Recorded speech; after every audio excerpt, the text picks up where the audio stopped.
Boa tarde, estamos ao vivo aqui na página do Amazonas Atual para uma entrevista com o Carlos Lacerda. Carlos Lacerda é metalúrgico, né? Participou da primeira greve em Manaus, depois a gente vai falar um pouquinho disso. Primeira greve no Polo Industrial de Manaus, ele participou e hoje ele é da diretoria da Confederação Nacional dos Metalúrgicos em Brasília.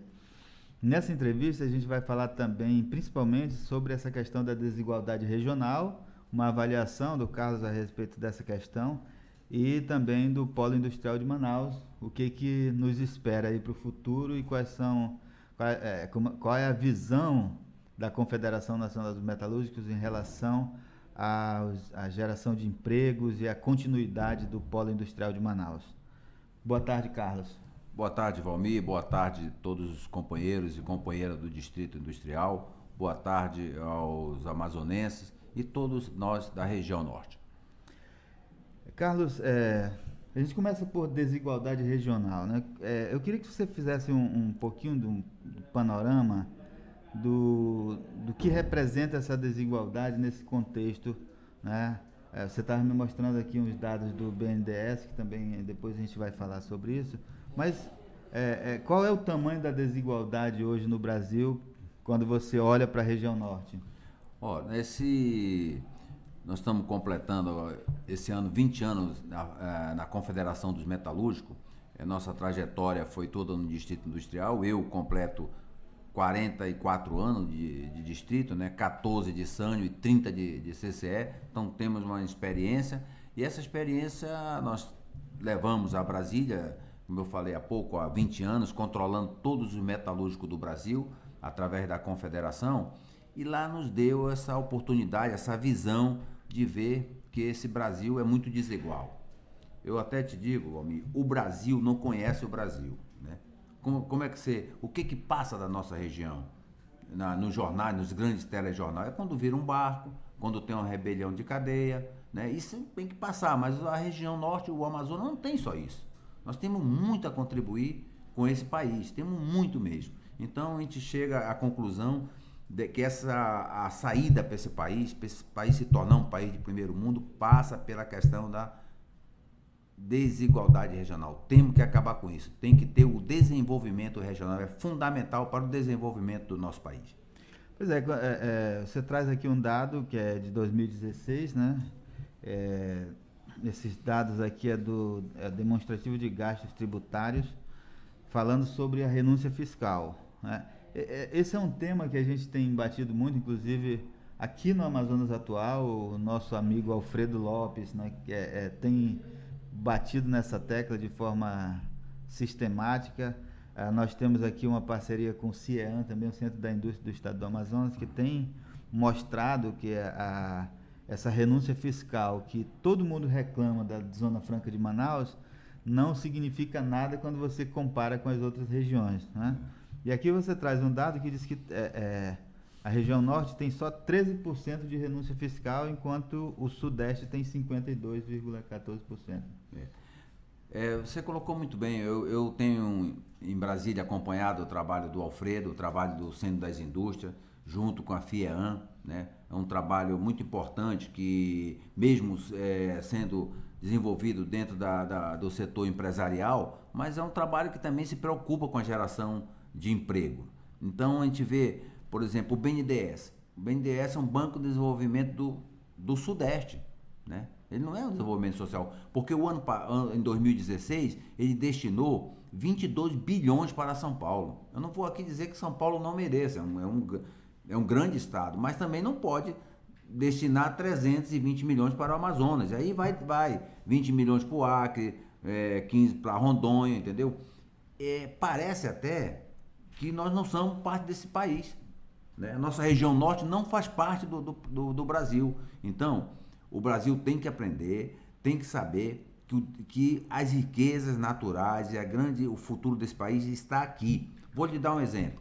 Por exemplo, Volta Redonda, tem em Volta Redonda a siderúrgica gera 28 mil empregos. Volta Redonda tem minério, né? Não tem minério. Ipatinga gera 32 mil empregos. Lá em Minas Gerais tem minério. E onde está o minério do Rio? Não sei. Mas onde está o minério? O minério está no Pará, né? O Pará, hoje, em todos os 5 sindicatos de metalúrgica que tem no Pará, não chega a 8 mil. Por quê? Não tem uma siderúrgica. O governo Lula colocou lá em Marabá a pedra fundamental, só que eles enterraram tanto que ninguém achou, até hoje. Então, esse tipo de indústria que tem que vir para cá. Vou te dar um exemplo. Por exemplo, na questão da agricultura. Eu acho, a gente chega ali em Presidente Figueiredo, tem aqueles docinhos de pupuaçu, alguns docinhos, é importante aquilo ali, na parte comunitária. Mas tem que vir as grandes indústrias, como uma Nestlé, né, para fazer o nosso pupuaçu em suco, para exportar o açaí, né? Isso aí é importantíssimo. Então nós temos que chegar essa que é a nossa saída. Pois é, eu estou vendo aqui nesses dados que você traz sobre os desembolsos, né, valor dos desembolsos de 2016 do BNDES. O Pará, por exemplo, recebeu aqui 2 bilhões 672 milhões, né? Enquanto que o Amazonas, 382 mil. Até mesmo nós estamos tão distantes desses recursos. Qual é a dificuldade para acessar esses recursos? Porque não só esse governo, mas os governos passados também, eles agem como aquele pai que acha que dá só comida na casa, está resolvida. Então, toda vez que se fala em recursos para a Amazônia, não, você já tem o incentivo da Zona Franca. Ora, um polo como esse, é esse que precisa de incentivo para se aplicar na qualificação profissional, né? Eu falei há pouco, por exemplo, aqui, nós não fabricamos a maisena. A maisena há 200 anos é a mesma caixa, é o mesmo formato. Aqui não, são televisores, são celular. Você pega um celular de 10 anos atrás, é totalmente diferente. Você pega um televisor, quando eu entrei na Sanyo, vocês que são mais novos não sabem, a cabine era de ferro, era de aço. Hoje você aí é tela plana, entendeu? É totalmente, todo dia, todo mês nós precisamos de uma qualificação nova aqui no polo industrial. Então tem que se investir em qualificação profissional. Pois é, mas eu digo, o dinheiro do BNDES, quando você fala em recursos, os desembolsos, eles são acessados quando você tem projetos, né? O que pode haver é uma dificuldade de aprovação de projetos. Essa que é a minha questão. Como é que se acessa esses recursos? Sim, você tem razão, uma parte, mas você tem aí o Centro das Indústrias, tem a Federação das Indústrias, hoje com grandes projetos dentro do BNDES. A questão é que eles não querem mesmo olhar para a Amazônia, não querem olhar para a Amazônia. Nós temos projeto, o Centro das Indústrias tem projeto de qualificação profissional, tem projeto para investir nas plantas. Por exemplo, você vê outra, a mesma coisa é o BASA. Você conseguir um recurso no BASA é uma dificuldade. Entendeu? Já o Banco do Nordeste não, você vai no Nordeste, tudo é financiado, entendeu? Eu tive há 10 anos em Cuba, vi lá um enterro, tava lá, apoio, BNDES, até enterro em Cuba eles financiam, mas quando é para cá, para o desenvolvimento da nossa indústria, é a maior dificuldade. Eu sei que o primeiro ponto é a pessoa, não tem projeto tem, eles não querem desenvolver a nossa região sempre tem que ser em segundo plano. A discriminação é total com a região norte e nordeste. Você vê, em todos os sentidos. Por exemplo, na igreja, qual é o santo brasileiro? Frei Galvão. É um paulista que fez uma pílula, não sei nem que pílula é essa. Agora, Padre Cícero, todo mundo conhece, mas não vai ser santo, é nordestino.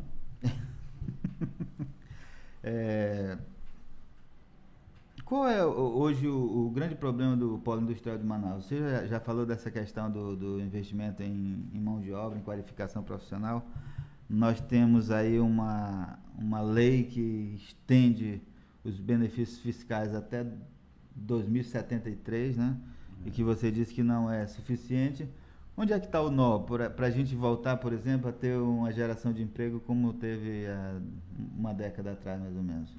Eu acho que foi importante a questão de mais 50 anos, mas há pouco eu estava falando, não adianta. Eu vou aqui dizer, o Valmir vai viver há 200 anos. Vai, mas em cima de uma cama, né? Então, mais 50 anos foi importante. Agora, o grande gargalo onde está, nós não temos logística, entendeu? Tem a 319 aí, a Transamazônica, que era fundamental para escoar nossos produtos. Agora o IBAMA vem e diz que não pode. Ora, se a estrada já está aberta, Valmir, o que falta é conclusão. Agora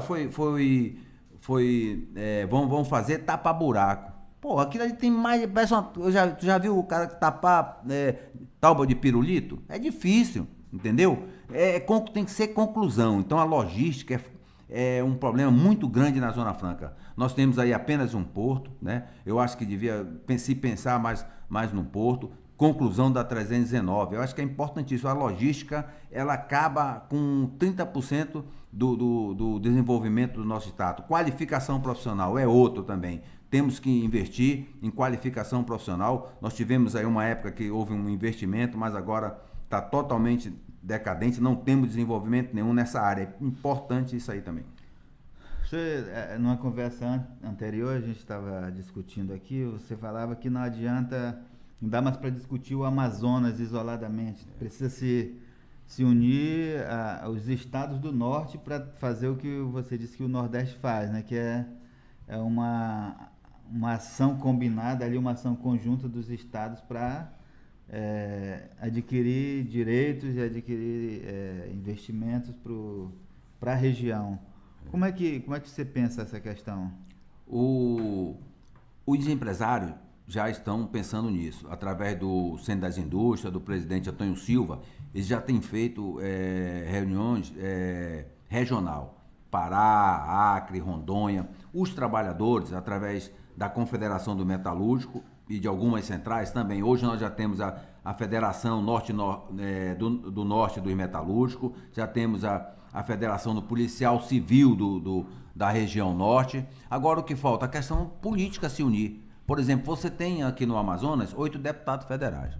Por mais que eles sejam os melhores, jamais vão ganhar de 70 de São Paulo. Agora, quando você une todos os deputados federais da região norte, dá 65. Aí já dá para ir para porrada com os caras. Agora, 8 contra 70 não dá. Então, essa união, onde eu vejo no Nordeste, o Nordeste já tem essa união. O Nordeste, a gente está vendo na televisão, coitadinho, tem aqui, não. Hoje o Nordeste... Quase todas as capitais do Nordeste já tem metrô. Bahia, Pernambuco, o Ceará está terminando o metrô, né? Todos estão interligados, boas estradas. Eu tenho andado muito ao Nordeste, eu tenho andado muito a esse Brasil. E a região Norte fica nessa briga, né? Um estado não dá com o outro, um estado não se une com o outro. Ora, eu estive em Belém agora e fiz uma pergunta. Qual é o quarto município do Pará? Aí ninguém, falaram o Santarém. Não, o quarto município está em Manaus. Nós temos 420 mil paraenses que ajudam a gente a desenvolver esse estado. São amigos nossos. Então essa união tem que ter, entendeu? Porque nós unidos, a região norte, nós vamos sair desse marasmo. Então, o que às vezes não dá para o Pará, dá para o Amazonas, dá para o Acre, dá para... Olha, você tem uma ideia. Em Rondônia, nós fizemos 2 hidrelétricas, né? Santo Antônio e Giral. Você acredita, você vai ficar pasmo agora. Naquela greve, há 6 meses atrás dos caminhoneiros, ia faltar luz, energia em Rondônia. Mas como? Por quê? Vai tudo para São Paulo. O Leão leva tudo para São Paulo. Aí você pega umas dessa Gisele Bündchen, que nunca veio aqui no Amazonas, uma mulher, essa manequim, que nunca plantou uma bananeira. Quando eu falo bananeira, é aquele de pé para cima. Nem isso, entendeu? Aí quer dar palpite sobre a Amazônia. O maior livro vendido sobre a Amazônia é de um alemão que nunca pisou aqui. Então esse tipo de coisa que a gente não pode admitir, entendeu? Esse tipo de coisa que nós temos que ter aquele sangue de Ajuricaba, defender a nossa bandeira. Eu vou te dar um exemplo. Às vezes o pessoal critica o paraense, onde eu vou tem uma bandeira do Pará. Quando não é a bandeira, é a camisa do Grêmio e do Paysandu, do Remo e do Paysandu. Tem que ser assim, né? O amazonense tem que começar a defender ali as suas cores. Você disse que a maioria das pessoas que defendem a Amazônia não conhecem a realidade da Amazônia. Não conhece. O único que conheceu aqui, que explorou, todo mundo elogia dele, é aquele velho Jacques Cousteau. Morreu e deixou tudo na França. Tu vai na França, a França sabe tudo que tem da nossa Amazônia e nós não sabemos nada. Se ele tivesse um compromisso conosco, tinham feito os franceses um grande laboratório, né? O que nós temos nessa floresta de bom? Mas não temos nada. Ele levou tudo para a França e todo mundo ainda aplaude. Pois é, mas isso aí não tem uma culpa também dos amazonenses, do pessoal da região, que, por exemplo, não falta investimento também local em pesquisa, em desenvolvimento, Em pesquisa, principalmente? Sim, sim, você está certo. Por exemplo, vários governos já criaram fundos. Fundo e conselho, já dizia minha mãe, se fosse bom ninguém dava. Quando eu vejo o novo governo, não, vou criar um fundo, ou é um conselho, nós temos que começar a debater as centrais sindicais, os partidos, entendeu? A sociedade, entendeu? E criar, Valmir, como eu te falei, essa questão do paraense. O paraense não é bairrismo, não. Eles são ali pelo estado dele. O Pará tem grandes laboratórios, né? O Pará tem grandes museus, entendeu? É esse tipo de exemplo que nós temos que ter aqui no nosso estado. Eu sei também, você tem toda a razão. Os grandes amazonenses, nós discutimos muito, mas discutimos muito ali, não se ter uma proposta concreta. Por exemplo, vou te dar um exemplo. Aqui, eu acho que foi há 2 meses atrás, teve da Folha de São Paulo, né? Teve aqui um encontro patrocinado pela prefeitura. É porque a Folha não chega aqui, mas o resultado saiu no jornal da Folha. Não teve conclusão nenhuma. Só botaram pegaram até lá de Porto Velho umas barracas, um negócio do Igarapé. Isso é um absurdo. Um seminário daquele, que era para se tirar uma proposta. Eu desafio aqui, que traga qual foi a proposta se a imprensa de Manaus, se a universidade tem o resultado desse debate. Não tem, porque é um debate para inglês ver, entendeu? Para inglês ver, cadê o resultado? Esse tipo de coisa que não pode acontecer. Eu li algumas matérias na Folha, né, a respeito desse debate. Eles pegaram só aquelas coisinhas que geram uma certa audiência e que deprecia ainda mais o estado do Amazonas e a Zona Franca de Manaus, né? Então, eu não sei se foi produtivo. Você falou também que a Natura está com a produção de sabonete da Natura está em Belém. O Amazonas não poderia ter aqui um polo de cosméticos? Isso. Eu faz uns 12 anos que eu venho batendo nessa tecla. Por exemplo, o dono da Natura, ele é metido a ser ecológico, foi vice-presidente da Marina, né? Então a Natura tem 200 trabalhadores no Acre, Amazonas, Pará e Rondônia. E tem 4.800 em Cajamar, na fábrica dela. Se ele tivesse compromisso com a nossa floresta, onde era a fábrica dele? Seria no Acre ou no Amazonas, nem digo no Amazonas, Acre, Rondônia, mas não tem, aí ele leva tudo para São Paulo, entendeu? O único emprego que fica aqui é esses 200 e o resto são mais de 6.000 moças que vendem o produto, dão o seu cartão de crédito e hoje estão tudo endividados. Esse tipo de coisa que não pode. E aí você diz, não, mas é difícil. Não é, porque esse caboclo aqui, de tanto bater, eles levaram a fábrica o ano passado para Belém. A fábrica de sabonete, você que gosta de comprar o produto, vê lá onde está em Belém, né? Está em Belém, gerando 400 empregos. Então, são atitudes como essa, que a gente acha que não vai dar certo, tem que dar. Os nossos políticos têm que discutir isso. Olha, Natura, tu tem que ir para lá, entendeu? Tem agora a Zona Franca Verde, que beneficia isso. A Zona Franca Verde, todo produto que for feito com produto regional, tem um incentivo, entendeu? Então, falta cobrar. Carlos, tu também trouxeste para o Amazonas o seguro defeso, né?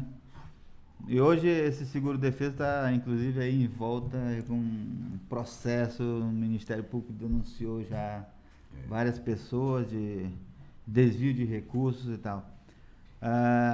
Mas esse seguro defeso, você avalia que ele beneficia o desenvolvimento regional? Ele é importante. Esse ano está fazendo 20 anos que nós andamos esse interior todo do Amazonas, cadastrando. Na oportunidade, o ministro era o Paulo Paiva, era um amigo nosso da Amazônia. Então, já tinha, Fortaleza tinha, Maranhão tinha, o Amazonas não tinha. Aí instalamos o seguro defeso. Hoje aparece aí um monte de pai, dizendo que foi eles que trouxeram, outros dizem que foi a igreja. Mas ele é importante na época do defeso. Mas nós não podemos ficar só nisso. Por exemplo, todo mundo aqui, todo caboclo sabe que o que acontece no pescado? Você sai para pescar, o barco tem 10 toneladas, ele leva 5 toneladas de gelo, aquelas pedras de gelo grandes. Quando volta, o gelo já tem derretido, das 5 toneladas de peixe que ele pega, 2 ele joga fora, porque apodreceu, né? Enquanto todo barco tem um toldo. Aí ali devia ter as placas de energia solar gerando para formar uma câmara frigorífica. Isso são coisas baratas, né? Isso são vontade política. Por exemplo, o que você come de enlatado? É a sardinha, né? Às vezes é carne também enlatada. E não tem um picadinho de tambaqui enlatado, não tem uma sardinha nossa, uma costela nossa enlatada. É isso que tem que vir para o Amazonas. É isso. Ontem eu discuti isso, Valmir, no encontro da FETAG. Estavam reunidos mais de 62 sindicatos rurais. O encontro da FETAG foi a eleição da FETAG. Parabéns à nova diretoria. Está na mão de uma mulher. Eu acho que o metalúrgico também já devia pensar em colocar uma mulher, porque a mulher hoje está aí despontando. E lá eu coloquei isso. Hoje o caboclo amazonense, o sindicato rural, o caboclo não quer mais saber daquela plantaçãozinha, eles querem desenvolvimento, entendeu? E deixar de fazer isso na capital, tem que colocar no interior do estado. Por exemplo, os produtos agrícolas tem que ser lá, né? Lá em Maués, lá em Itacoatiara, em Barreirinha, entendeu? Você tem em Maués, o maior produtor de Guaraná, o Guaraná de Rondônia, que hoje é um dos Guaraná também bem vendido, tem 3,9 de cafeína, o nosso tem 5, tem que ser explorado isso, entendeu?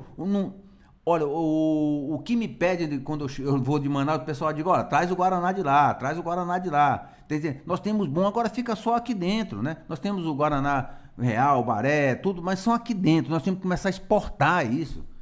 A qualidade do nosso produto regional é muito grande, mas falta isso, é exportar.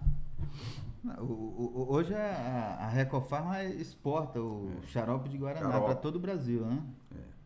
E não gera tanto emprego aqui como a gente esperava que gerasse. Mas pelo menos você vê, todo ano ela ganha como maior exportadora em recurso, né? Aí fica pelo menos em divisa no estado. Mas os outros, eu queria que fosse exportado a bebida já pronta, né? Porque aí você vê valor agregado, você gera valor agregado. Vamos falar de greve. A primeira greve no PIN foi feita pelo Sindicato dos Metalúrgicos, você era diretor do sindicato. Conta aí como é que foi a greve. Nós não tínhamos experiência, nós tínhamos ganho na época o sindicato em 85, o Ricardo Moraes era o presidente, nós vimos com uma grande diretoria, tinha o Simão Pessoa, tinha o Chico Fera, o companheiro Marinho, já que nos deixou, era uma diretoria muito boa, né? E naquela época, você sabe que antes de eu falar da greve, como começou, eu com 16 anos eu fui para Sânio. Então, chegaram os japoneses, nós não falávamos japonês e eles não tão pouco já português. Aí uma discussão lá, e agora, o que vai falar? Aí o japonês não vai falar inglês. Porra, e a gente aqui, o caboclo, não sabia malmente o português, então topamos o inglês. Você acredita que com uma semana, cabocada já estava falando, eu já fazia ali o requerimento dos alicates, logo no the place, não esqueci mais, alicate de bico, glove, que era a luva. Então, aí começou, aí uma potência muito grande, e aí começou as dificuldades. Naquela época não tinha Google, né? Não tinha Google, não tinha não. O Google era o Manelzinho, era o homem que trabalhava do meu lado. Ele sabia um pouquinho de inglês, eu, Manelzinho, e aí? Ele dava a dica. Então, aí nós já começamos. Nós não tínhamos engenheiro, né? Vinham tudo do Japão, um pouco de São Paulo, e aí fomos formando. E a primeira turma foi a do Simão, depois a do Marinho, eu fiz o TAM também. E aí chegou a necessidade de a gente começar a reivindicar. Então a Sânio foi a primeira fábrica, nós paramos uma semana a Sânio. Né? Tinha o companheiro Paulo Leitão, o Barreto, né? O Nero, são grandes, o Maia, grandes amigos nossos, né? Da Sânio, da primeira greve. A Italvina era uma guerreira, né? E outros, que agora, para minha felicidade, nós formamos um grupo da Sânio no WhatsApp. Isso é muito bom. Então nós estamos discutindo para que não aconteça o que nós sofremos no distrito, para minha filha, minha neta, a Letícia, que já tem 11 anos, não passe também por esse processo. Então chegou a hora da gente reivindicar. Então, geralmente as greves são feitas de manhã, você não entra para trabalhar. Como na Sânio, a merenda era 9 horas. Na Sânio merendava naquela época. Então começamos a trabalhar, tudo normal, quando bateu a merenda ninguém voltou mais. E o japonês não entendia, porque a gente não voltava. E ali passamos uma semana, foi vitoriosa, tivemos o aumento, o reconhecimento, e ali serviu para as grandes batalhas que nós tivemos no distrito, que tem até hoje. Ali foi o pontapé inicial. Como é que você avalia hoje a situação do trabalhador no Distrito Industrial?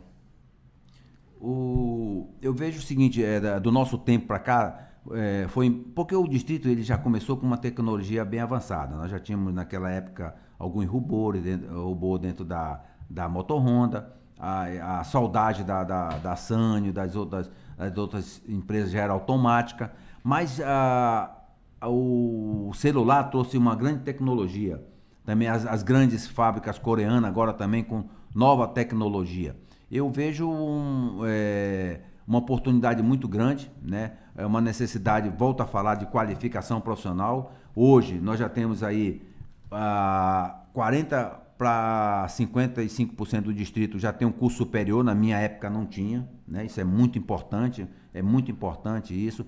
Temos aí companheiros que concluíram os cursos no Japão, outros na Coreia. Então isso vai desenvolvendo. Porque é interessante, pouca gente sabe, mas a formação do distrito foi feita pelas fábricas. Porque, volto a dizer, o governo federal nunca voltou. Volto a dizer, ele era aquele pai mesmo, que só dava ali o lanche. Então as grandes, por exemplo, eu fui ao Japão, na Sanyo. O Barretinho também foram vários companheiros meus da Sanyo, como foi da Filco, acho que o Simão teve também. Então é importante esse acompanhamento pelas empresas. Nós tivemos esse tipo de acompanhamento. Agora, a questão salarial não é muito... Quando você compara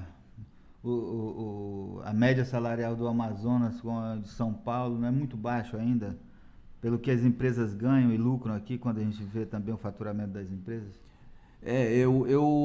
Já teve uma defasagem maior. Nós aproximamos mais, mas eu acho que essa questão do custo, mesmo com incentivo, você fala, mas aí Manaus tem incentivo, podia pagar melhor. Sim, é uma discussão, acho que é válida. Você tem, como eu falo, a porta de fábrica ela é importantíssima, né? Assim como essa questão do salário. Mas aí você vem, né, na logística. O que hoje as empresas de Manaus ganham nos incentivos, eles perdem na logística. É muito difícil isso, né? Mas aí, com a qualificação, o aperfeiçoamento do trabalhador, a qualificação, hoje os salários já melhoraram, mais do que na minha época.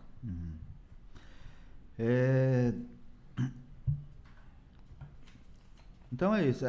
Para concluir, eu queria só voltar ao início lá. Você começou a militância no PT, né? Mas saiu do PT antes de o PT virar isso que virou.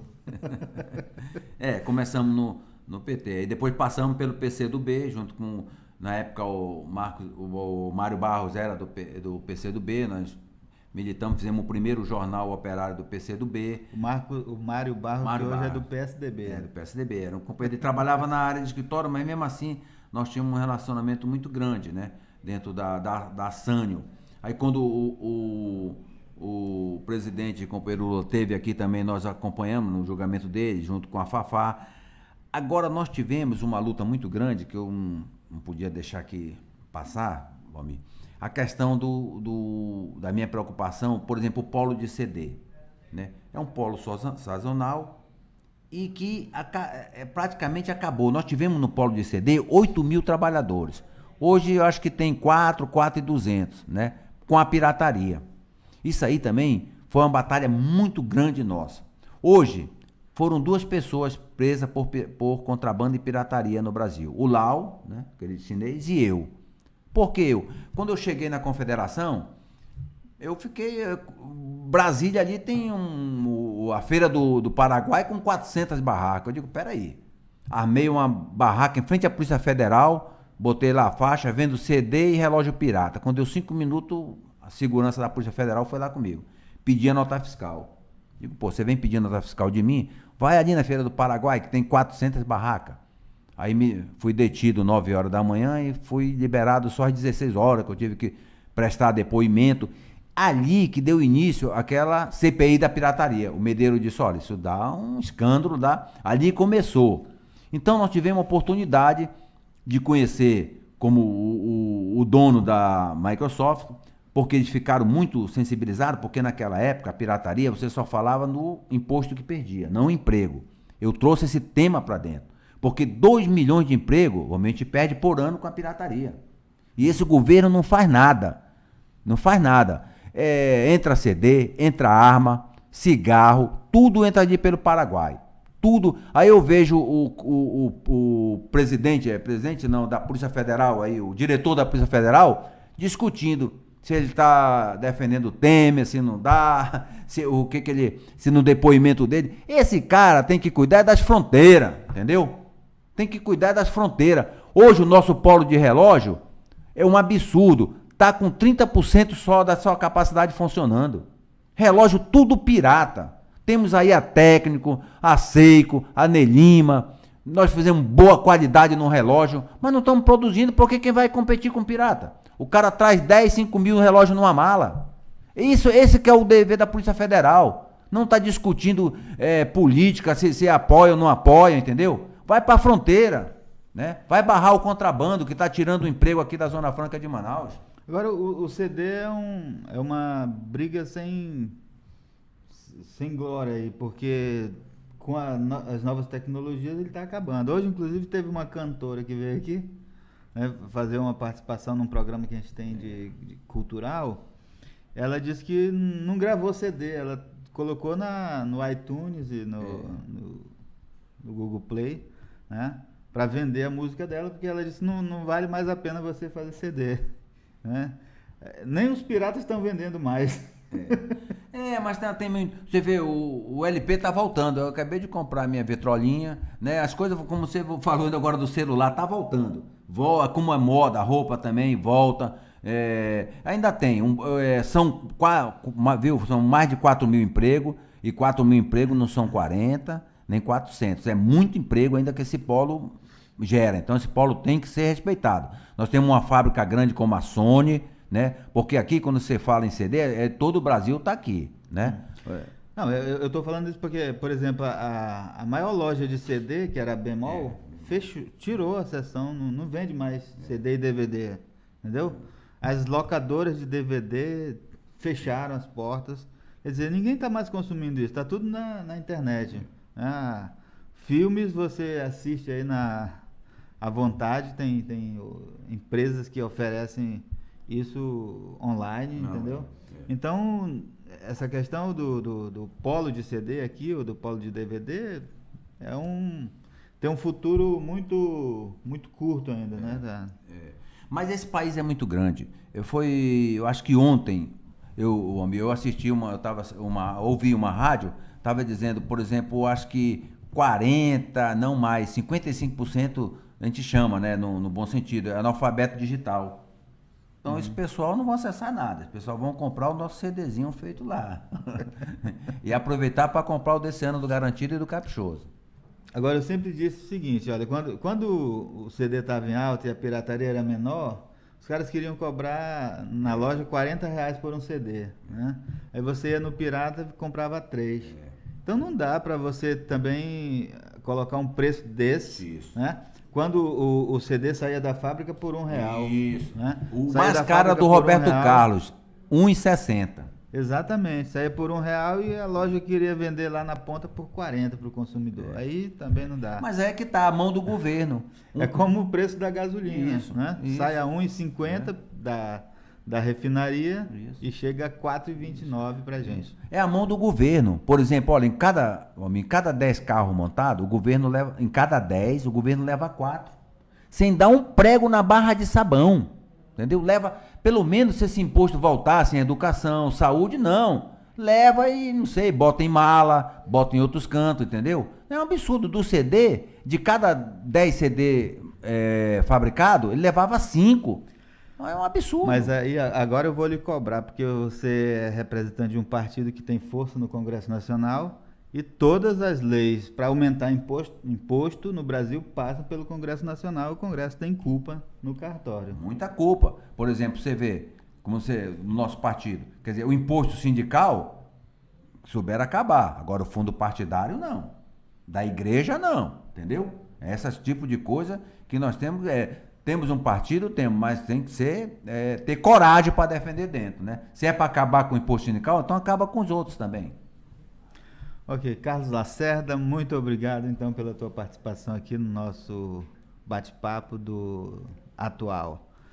Atual, 4 anos, o site de maior credibilidade do Amazonas. Eu agradeço a presença. Quer falar ainda? Quero também agradecer e dizer, nós discutimos assim, com esses dados, por quê? Porque também somos Atual.